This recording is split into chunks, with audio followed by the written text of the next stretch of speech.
Hello, this is Mrs. Pickett, and I just wanted to thank you so much for checking out our digital version of our back to school night. I was hoping that this is a great opportunity for any parents who didn't make it out to our event on Wednesday, or I possibly didn't finish my presentation because I have a lot to talk about. So either I didn't finish, you couldn't make it, or you just wanted to review some stuff. At any rate, thanks so much for joining me today. And hopefully this video provides some good information for you and your third grader. First off, I just want to kind of introduce myself to you, being that I'm new to Curie as a teacher. I'm just so excited to be a part of the Curie family again. So much of who I am and my passion for teaching and religion started at Curie. The reason I became a teacher was because of my second grade teacher just right here at Curie of ours. So it's really special for me to be back here. Leaving Curie, I was there from kindergarten through 8th grade. I went to Scion for high school and then made my way to Mizzou, where I studied elementary education, kind of my passion since I was 6 or 7 years old. Then I began teaching in Pleasant Hill Elementary School. I was there for 9 years. During that time, I did get my master's in curriculum and instruction from Baker University. You'll see some important pieces of my family in my life as my family. My little dog Izzy, who you might hear barking here in a little bit because I'm at home right now, she's been with me for 7 years. My siblings, my mom and my dad, and then my brother-in-laws are here as well, and my husband Philip, and our two nieces, Emma and Charlotte. And we actually just welcomed our nephew, Mrs. Allen, some of you might know, had a baby just recently, a couple days ago. So we're excited for him to join our family. And then finally, just a fun thing that we like to do, Phil and I like to go scuba diving. So recently, last summer, we did a shark dive, so that was pretty cool. So let's just kind of jump into the curriculum, and obviously the most important thing for us at Curie of ours is our faith, our religion, and some things that your third grader will be learning this year are the works of mercy, the Apostles' Creed.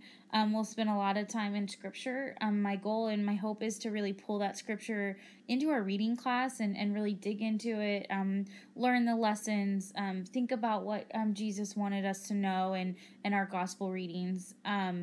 And, the Bible is a great place to really become a stronger reader. And so I hope to kind of infuse those two things together this year.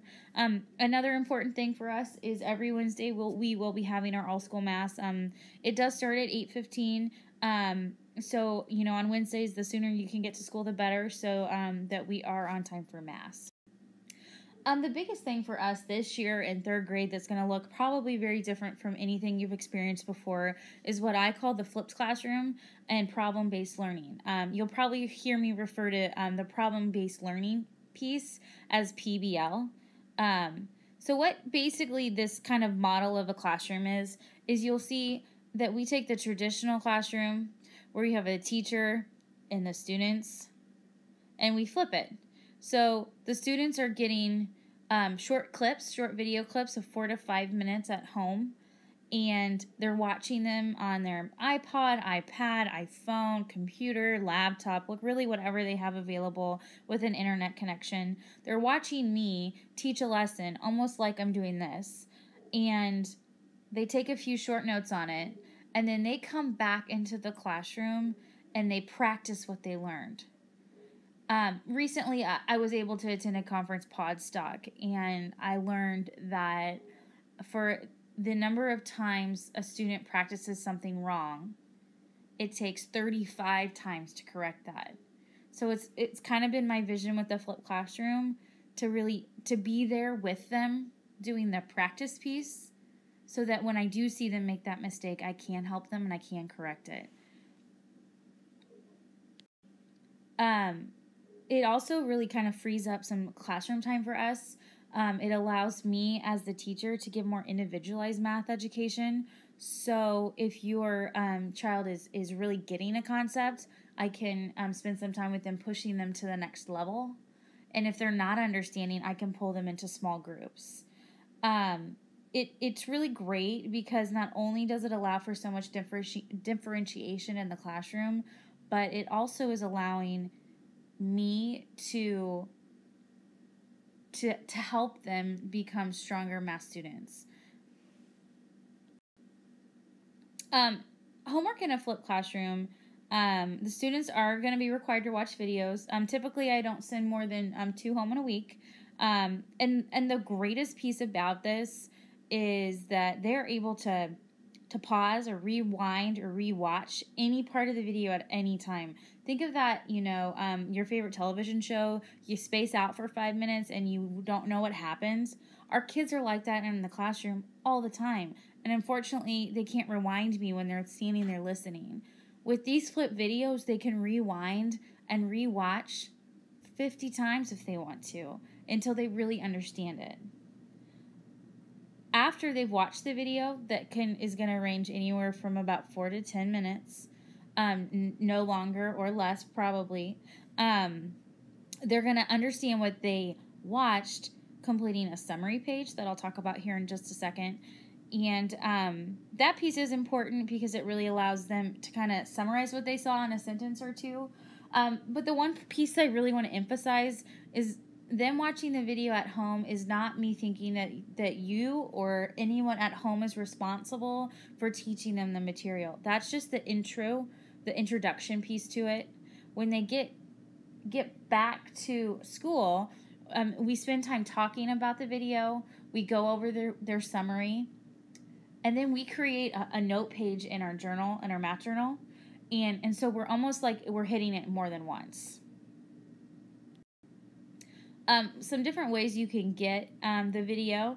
In their assignment notebook, I will create a QR code.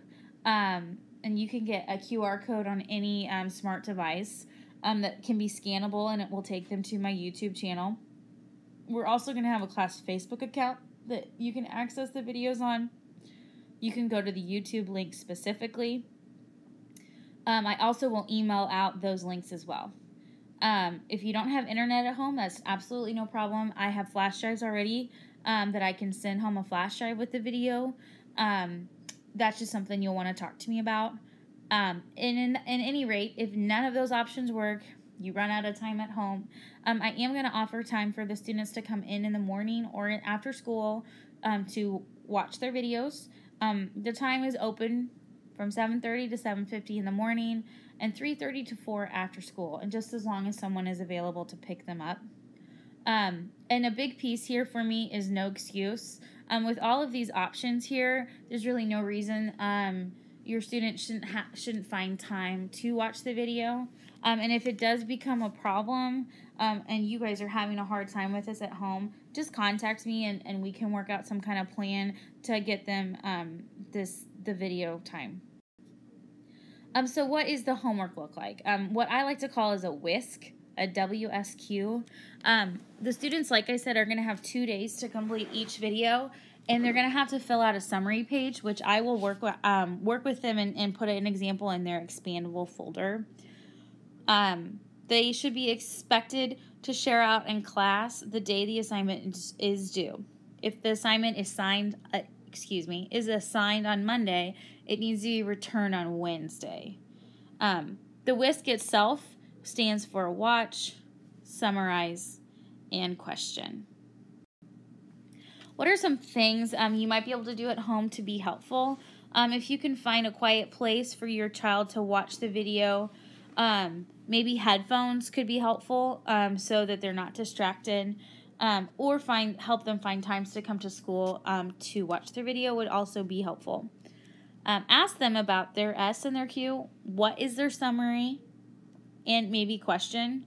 And also just remind them that they can rewind, pause, or replay the video at any time should they miss a piece or need to take a break. I also encourage you to attend our monthly open houses to take a look and participate in some of our learning experiences. And that's kind of where the in-class, that PBL experiences comes in.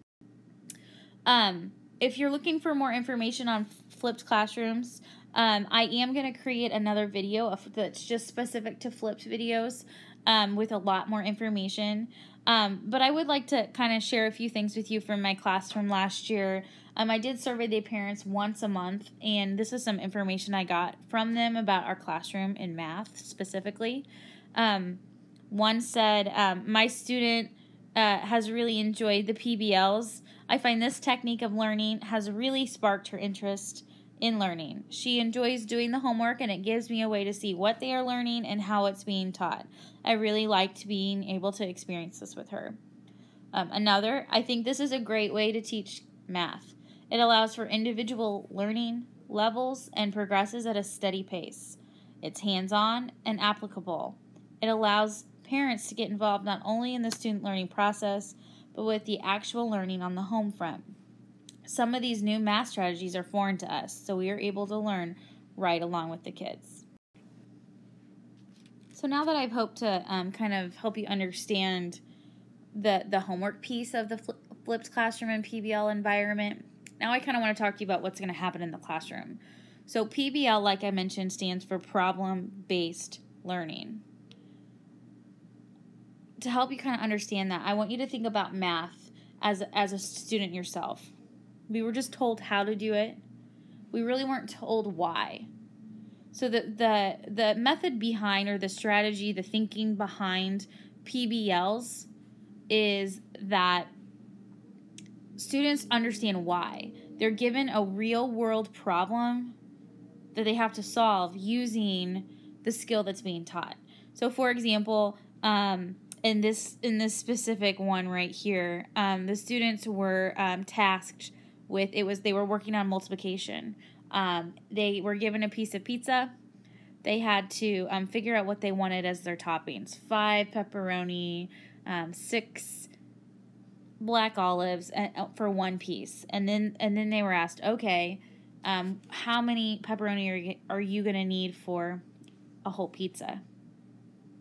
So then they have to do 6 times 8.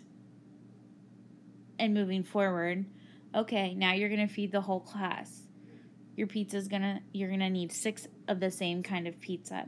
So it's really just incorporating a fun, authentic way of learning, keeping them engaged, but also allowing them the opportunity to practice math. This one over here was a golf course.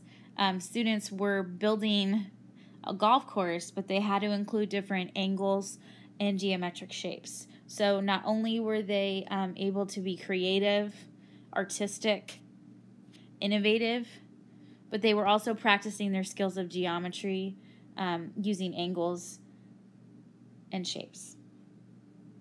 This one right here is probably my favorite from last year.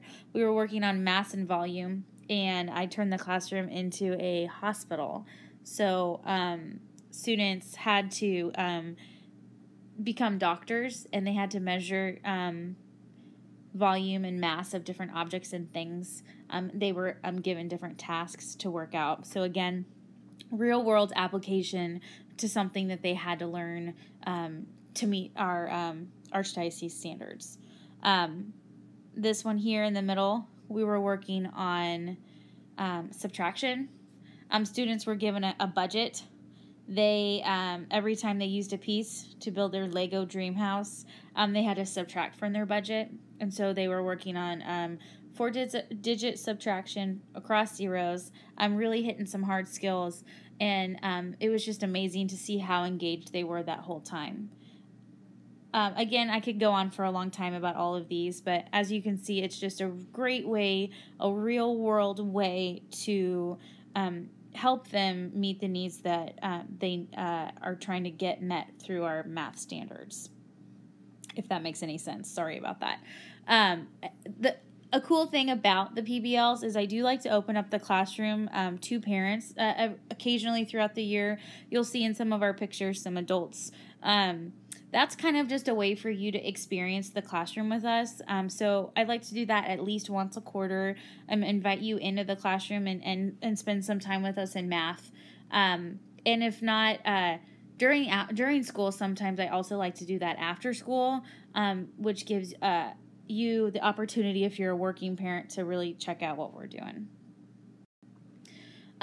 Moving on, technology is going to be important for us. We are fortunate enough to have tablets and ThinkPads in our classroom, so we're going to work hard on adding those 21st century skills into our projects and presentations. Social media. I think this is a great opportunity to share what we're doing in our learning with you and your families, grandparents, aunts and uncles, anybody who's maybe not around a lot who might want to know what's going on. We are going to have Instagram, Twitter, and Facebook pages that we invite you to be a part of. If at any time you are uncomfortable with these sites, they are covered and through your Curie of Ours technology agreement. But if for some reason you are uncomfortable with me posting something on these sites, just let me know, and I'm more than welcome to make sure I'm meeting your needs as a parent and making you feel comfortable. It's really just a great way for you to really just be aware of what we're doing in the classroom and experience that with us. Another new piece for our classroom is going to be our makerspace. This is new for me this year, and I'm very excited about it. This kind of area in our classroom is really going to support students' creativity and design, working on things like filmmaking, engineering, coding. It was brought to my attention the other day that the kids that are in 3rd and 4th grade right now, roughly, will be retiring in 2070. I can't even imagine what our world is going to be like and look like in 2070. And this makerspace is really helping them and supporting them in collaboration, critical thinking, communication, and creativity. So at various points throughout the day, if students have time, they may head back to our makerspace and work on a project. And we will also work on some classroom projects together. They're going to help us meet our goals. So those 4 goals include making our world a better place, doing what we love, learning new things, and supporting each other's work. And so those 4 things are kind of going to be at the core of our makerspace and really going to support the things that we're doing. The makerspace is going to kind of roll out into 3 different stages. The first being that they're going to build for their teacher. So what that means is I'm going to give them specific tasks, ideas, suggestions, and then allow them the opportunity to move forward and build. From there, then they will then build for themselves. So this is where their interests come into play, and they can kind of create and build, do things they want to do. And then finally, they're going to build to better the world. I read an article about a girl who was in a makerspace, and she decided to sew headbands for girls and cancer patients that were kids that felt ugly. And with that, she wanted to put a temperature gauge into the headband to track the patient's temperature to see if they were feeling hot or cold or if they needed medicine. So that was just one quick example that kind of shows kind of what makerspace spaces can do for us. Kind of to switch gears for a quick second, some things we're going to do in reading this year is main idea and details, drawing conclusions, cause and effect, inferencing, a lot of inferencing, author's purpose, context clues, problem solving, fluency, and summarizing. A lot of what we do in 3rd grade is author and you thinking, where they have to answer a question from the story but then support it with information from the story.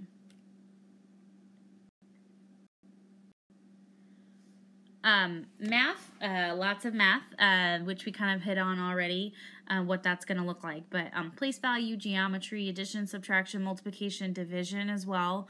Perimeter, time, graphs, and estimation are things that will be included in our math curriculum this year.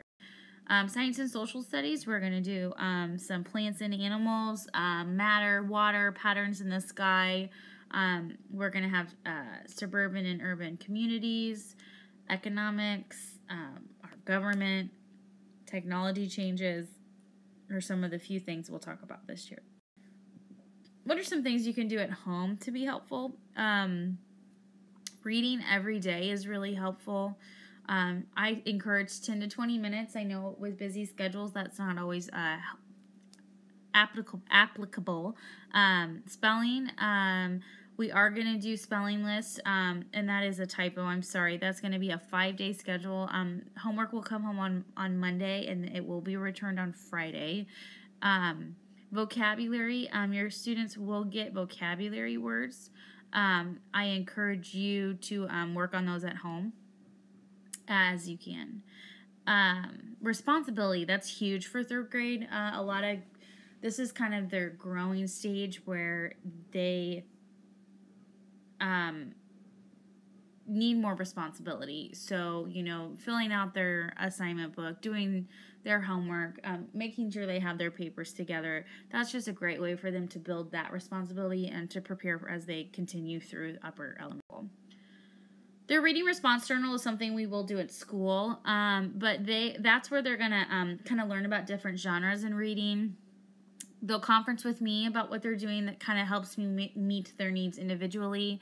And they're also going to write me letters on a bi-weekly basis where I'll be able to write back and kind of really see where they need help with their comprehension on an individual basis. They will have a goal of 25 books for the year, and we'll kind of talk about different genres. So that's something that's going to come a little bit later. Nothing that you really need to worry about at home other than just helping them and supporting them with their reading night.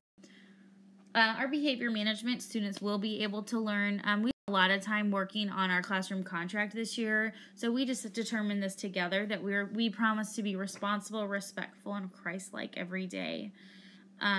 We will love God, Mary, Jesus, and all of their children. We will work together to be kind and cooperative, and finally, we will learn and have fun. So this is kind of what we established, and if students fail to meet our contract, there different consequences might come into play. Some might be just a friendly reminder, think sheet, buddy room, principal's office, parent meeting, or phone call. And our think sheet is included in the back of your resource parent folder if you want to take a look. Our expandable folders will travel to and from school every day. The important paper section, that's going to be good for you if there's anything that your child needs to turn in, a note from you, lunch money, anything like that. Pull out of that front pocket, or put it in that front pocket, and then your child knows that's important to bring back to school. The for home section, that's going to be where any papers that I've graded, flyers and letters from school are going to go there, and anything in there can be pulled out and kept at home. I don't need anything in that section back. Homework section obviously is going to be for homework that does need to be turned back in. And then the whisk section, that's where they're going to take their flipped video notes, the WSQ notes, and put them in there once they've completed them. Again, like I've said to you guys in a few different emails, I love email. However, if you don't have access to internet, I completely understand, and I can get information home in your child's homework folder. And let me know if you haven't been getting my emails. I am trying to get my my parent list kind of worked out right now. Also, you'll find a lot of information on our Picket Fence blog. I will link that in my weekly emails to you, and it is also accessible to our Curie of Ours blog, Curie of Ours website, On the blog is where I'll put a lot of information, notes about what's happening at school. We have links on there. It's a great kind of go-to place for anything you might have questions on in the classroom. Remind is another great program that I'm going to use this year. It allows me to safely contact you and give important information. And so what happens is you sign up with this text here, text 81010 to @FCC40, and then you're going to automatically subscribe to my feed. So anytime I want to give out a reminder, you'll automatically get a text message from that number. You can also set it up where you, instead of getting text messages, you get emails, and that is included right here. Finally, I'm excited for a great year. I know that was a lot of information and I talked very quickly, but feel free, if you didn't make it to our curriculum night and you have questions, shoot me an email, set up a parent conference. I'm happy to kind of walk through any of this with you if you have any questions. So looking forward to a great school year, and I will see you soon. Thanks. Bye.